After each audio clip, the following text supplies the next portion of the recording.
وديك انا كفطر يقول لا فطرني ولا غداني. واحدة من المواهب في شارع المتنبي، أسرع مكالمة بالعالم، تحكي على السريع؟ نعم. شلون؟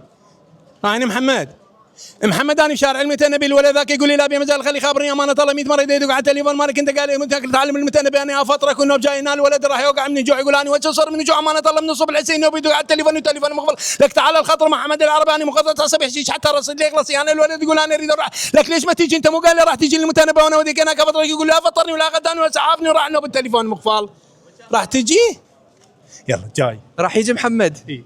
بس تحكي على السريع ما تخاف لا تنقلب. لا هاي دق النوب بالتليفون. تحكي على الصامت همينه.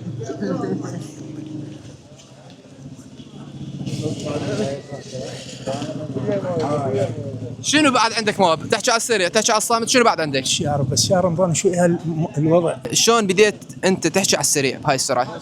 والله هاي الفكره جت يمي من 83 كنت موجود بمكان وكلها طلاب فكانت هي سكته بوقتها جت هيجي منو بيكم يحكي على السريع مثل استاذ جمعه؟ وخمس لغات اني اجيدها بطلاقه ويحكي 5 لغات طلاقه.